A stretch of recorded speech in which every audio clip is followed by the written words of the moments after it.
Hey everybody, Ryan here from Rhino Hockey Channel. Alright, quick video today because there's not many games to go over today, but I'm going to touch on one thing at the end of the video, so make sure to stick around to see what it is. Alright, other than that, make sure to hit that subscribe button, hit that like button as well, and let's get started with the games from the 4th of May, 2021. Alright, first game was between the Islanders and the Buffalo Sabres. Yesterday, the Sabres came back and won the game against the Islanders. Let's see how they did today. They did the same thing again, just they beat them in overtime instead of in regulation. Islanders, just wow. Hey, I don't know what's going on with the Islanders, but they do not have it right now. Alright, 15:59 into the first. Cody Eakin's third from Skinner and Kajula. At 16:25, the Islanders respond. Anthony Beauvillier's 14th from Josh Bailey and Brock Nelson. At 3:44 of the second, the Islanders take the lead. Ryan Pollock's second from Cal Clutterbuck and Ross Johnston. At 9:16, Cal Clutterbuck would score his fourth of the year shorthanded, giving the Islanders a 2-goal lead. That would be cut down at 17:37 of the second. Anders Bjork would score his fourth of the year from Colin Miller and Victor Olofsson. Then at 10:56 of the third, Bjork would score his second goal of the game, fifth of the year from Olofsson to tie the game, sending us to overtime. Nobody would win in overtime, so we go shootout. And Anders Bjork with the unofficial hat trick, getting the shootout winning goal, ending the game, giving Buffalo the 2 points. And Islanders at least got 1 point. I guess that's something. But they still lost to Buffalo for 2 straight games. And they let Buffalo come back in both those games. The Islanders did outshoot Buffalo pretty heavily, 48-31. They beat them in the faceoff dot pretty heavily too, 64-36. Both teams 0 for 1 on the power play, 2 penalty minutes each. Hits were 19-16 in favor of the Islanders. Blocks 14-11 in favor of Buffalo. Giveaways 10-7, Buffalo with 10. Sorokin for the Islanders had 28 saves, 903 save percentage and loss. And Hauser for Buffalo gets his second straight win in 2 nights against the New York Islanders with a 45 save, 938 save percentage. This guy was playing the ECHL last week. The league where there's been, I believe, 1, maybe 2 goalies who have come out of that league and actually succeeded in the NHL. So we'll see how this goes, but so far so good. 2-0. There you go. Alright, on to Boston versus New Jersey. And Boston loses another one against New Jersey. They beat them yesterday in the last one, but they have not had a great record against the New Jersey Devils this year. Alright, 8:42 into the first. Pavel Zacha's 14th on the power play from Hughes and Hischier. Then 4:36 of the second, Boston ties it up. Patrice Bergeron's 21st on the power play from Pastrnak and Grzelcyk. Then at 14:02 of the second, the Bruins take the lead. Taylor Hall's 8th of the year from Grzelcyk and Krejci. Then at 9:10 of the third, New Jersey ties it up. Jesper Boquist's 4th from Severson and Studenich, I believe is how it's pronounced. Then at 10:42 into the third, Sean Corrali scored his 4th of the year, giving Boston the 3-2 lead from Pastrnak and Mike Riley. Then at 12:41 of the third, New Jersey ties it again. Yegor Sharangovich would score his 16th of the year from Severson and Ball. Then in overtime, 2:42 in, New Jersey wins the game on Pavel Zacha's 15th from Hughes and Butcher, giving the Devils 2 points. Boston got a point. I believe that gives them, I think they're 1 point behind the second place team now. I think they're 1 point behind Pittsburgh now, I believe. But anyways, Boston outshot New Jersey 36-21. They beat them in the faceoff dot 64-36. Boston 1 for 3 on the power play. New Jersey 1 for 4. Penalty minutes were 8-6, 8 for Boston. Hits were 26-18 in favor of Boston. Blocks 11-10, New Jersey with 11. Giveaways 10-7, New Jersey with 10.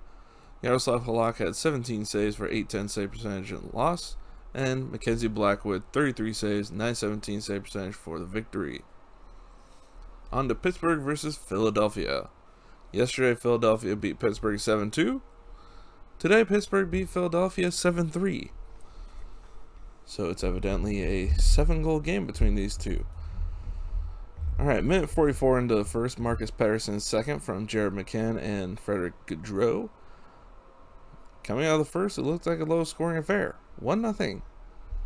Second period, not as bad, not too bad. 3:10 into the second. Jake Gensel's 23rd on the power play from Letang and Malkin. Then 5:44 in the second. Crosby would make it 3-0 Pittsburgh lead with his 22nd from Pettersson. Then at 8:21 in the second, Justin Braun's first goal of the year from Wade Allison and Ivan Provorov, making it 3-1. Then it would be 3-2. 18:40 into the second, Sean Couturier 16th from Sanheim and Giroux. Then Pittsburgh make it 4-2. 7:49 into the third, Jason Zucker's 9th from Malkin and Kapanen. Then at 10:23 of the third, Travis Konechny's 11th from Giroux and Gostisbehere.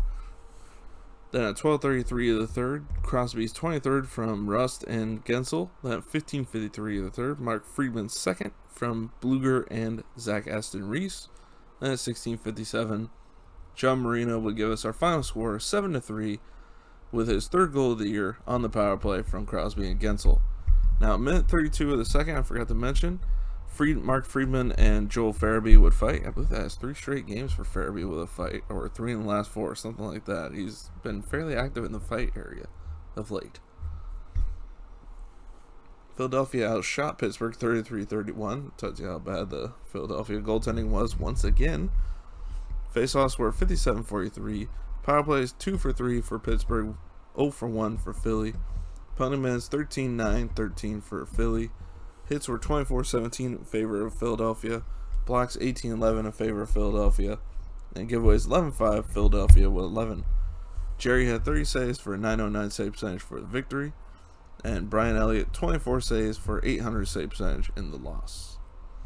On to Chicago versus Carolina. Carolina wins this one 6-3.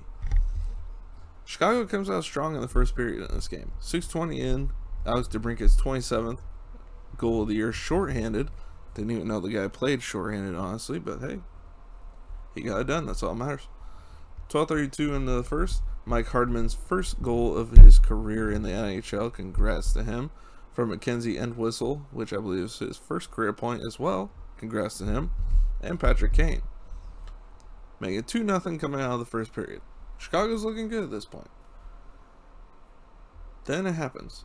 4:32 into the second, Nino Niederreyer's 19th from Morgan Geekie and Vincent Trocheck. Then 15:56 of the second, Andrei Svechnikov's 14th from Jacob Slavin and Teuvo Teravainen, making it 2-2 going into the third.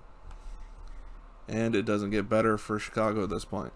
4:08 into the third, Svechnikov's 15th, second of the game, from Teravainen and Sebastian Aho. Then at 7:19 of the third, Teravainen's fifth goal of the year from Aho and Svechnikov. Then 11:52 of the third, DeBrincat's second goal of the game, 28th of the year from Kane and Mitchell. And then it keeps going for Carolina at this point. 17:23 in, Martin Necas, 13th, shorthanded, unassisted. 18:29 in, Niederreyer's 20th from Necas and Trocheck, giving us a final score 6-3, Carolina winning, maintaining their first place in the league. Shots on goal were 30-28 in favor of Chicago, amazingly. Faceoffs 58-42 in favor of Carolina. Power plays 0 for 3 for each of them, 8 penalty minutes each. Hits were 30-28 in favor of Carolina. Blocks 16-10 in favor of Chicago. Giveaways 16 each. Goalies Dila, I think is how they said it. 22 saves, 846 save percentage for the loss for Chicago. And Mrazek, 27 saves, 900 save percentage for the victory. Now our last game of the evening, Edmonton versus Vancouver. Edmonton won this one 4-1. It took 34 seconds for Vancouver to take the lead in this game. Brock Besser's 19th from Niels Hoglander and Alex Edler. And you know what? That's all the scoring they'd have. That's all they needed in the first period, but not what they needed for the whole game. 14:29 into the second, Draisaitl's 25th goal of the year from McDavid would tie the game. Then the eventual game-winning goal, Draisaitl's 26th, second of the game, on the power play from McDavid and Barrie. Then 19:13, Bouchard second for Nurse and Cahoon. Then at 14-13, Nurse would score his 16th of the year from Archibald and Chason, giving us our final score 4-1. McDavid now has 92 points, 8 points away from 100 points in a 56-game season. Alright, shots were 29-27 in favor of Vancouver, Edmonton 51-49 in favor of Edmonton in the faceoff dot. Power play 2 for 3 for Edmonton, 0 for 4 for Vancouver. 8 penalty minutes to 6, 8 for Edmonton. Hits were 15-14 in favor of Edmonton. Blocks 16-15 in favor of Vancouver. Giveaways 12-6, Vancouver with 12. Smith had 28 saves for a 966 save percentage for the victory for Edmonton. And Thatcher Demko 23 saves, 852 save percentage. Even with games in hand, it's starting to get harder and harder to see Vancouver sneaking into a playoff spot. Alright, that's it for the games. I just want to touch on something I talked about yesterday, the Tom Wilson incident in the New York Rangers versus Washington game. Now, I misspoke yesterday. I said Panarin was not hurt. I was incorrect. He did end up leaving that game and did not come back. And now it's been announced he's out for the rest of the year. And that was announced before the league announced Wilson would only get a $5,000 fine. Now, technically in the league, there is no suspendable action for roughing. Technically. Have they done it before? Yes. But usually under an intent to injure match penalty. So, for roughing, technically there is no rule stating that they can be suspended for this. So, honestly, he should have been, because if you watch the video in slow motion, I know Capital fans out there, I'm sorry if you are a Capital fan, I'm not trying to rag on the team, I'm really not. It's just, Tom Wilson has this ability to find a way to shoot himself in the foot when it seems like he might actually get the message. He does something stupid once again. And I'm sorry, but he is too talented of a player to do these stupid things. He really is. It's like a Vander Kane. Vander Kane doesn't necessarily get suspended for a stupid crap he does, but he takes a lot of stupid penalties. And look at the difference in him this year when he doesn't do those stupid penalties. He's having a great offensive year, even though San Jose is not a good team. And he may end up being bought out and not playing next year because of his own personal gambling issues, which is his problem to fix. So, I mean, Wilson doesn't have that problem off the ice. And from all accounts is a good guy off the ice, but you know what? That doesn't change things. Matt Cook was a good person off the ice.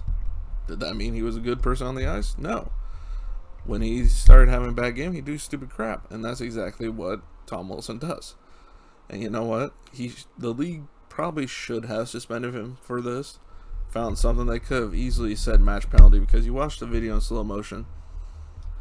He pulls off Panarin's helmet, grabs him by the hair, puts his leg behind him, and throws him down that way. You can call it a slew foot at that point. No, you can't even suspend someone for slew foot technically. But that is technically a match penalty because he was trying to hurt the guy. And I'm sorry, but if you don't agree with it, that's fine. That's your opinion. But the way I'm looking at it, he went overboard. I understand protecting your goalie. You don't need to punch somebody when they're already laying down flat on the ice. You don't need to punch them in the back of the head. That's crossing the line. And unfortunately, the Rangers don't have anybody to stand up to him tomorrow. So maybe all 5 guys on the ice attack him at the same time, or they call someone up from the minors. I don't even know if they have anybody in the minors who could do this job, honestly. I mean, because Tom Wilson's not a slouch when it comes to fighting either. So, I mean, the only retribution I can see the Rangers maybe getting at this point is if the Capitals would be smart at this point to bench their star players. Because the Rangers had nothing to lose. And if they call somebody up with nothing else to lose, which at this point, the way they're making it sound, it is sounding eerily reminiscent of the entire Todd Bertuzzi, Steve Moore incident. And I am sure at this point, the NHL is on the phone with both those teams saying, if you pull this crap, we are going to hurt you with a suspension. Bad. And we're going to find the living hell out of you. So, Hopefully that doesn't escalate to that. I think that the Rangers have to respond, though. You have to at this point because the league is not going to do it. And the Rangers have made clear their stance today on George Parros, the head of player safety. They said that he needs to resign. That's their opinion, and that's what they put out in a statement. And that's what pretty much all the players and coaches have been saying all day, is that it's a joke, that they aren't going to do anything, that they haven't. And you know what? If you're the Rangers, you have to respond.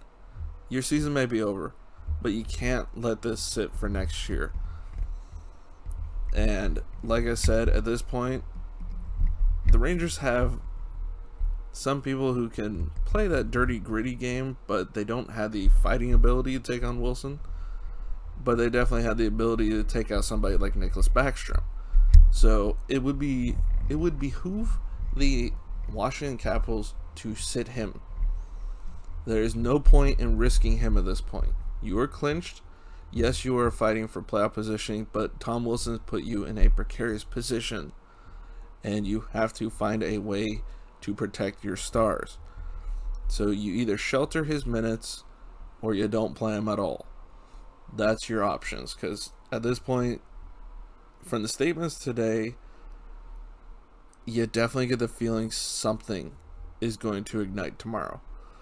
Now, the Rangers are mostly skilled players, so most of them don't have that ability. But you do have someone like Chris Kreider on that team. He's not going to fight Wilson, no. But he definitely has a streak of injuring goalies in his career. So you need to watch your goalies too at this point. So, and don't get me wrong, I am not condoning any of this. I like physical hockey, I do. And I like the fact that Wilson protects his goalie, but he did cross a line and he went against the code. And you know what? You don't punch somebody when they're down, and you definitely don't punch somebody in the back of the head while they're already laying flat on the ice. And you don't go after star players. He should know better. Problem is, the league nowadays doesn't have many, if any, guys who care about the code anymore. So now, this is exactly why you're going to see something like the New York Rangers bringing in a enforcer next year, probably, because of this situation. And maybe it gets taken care of next year and not tomorrow. Maybe tomorrow is nothing. It may be.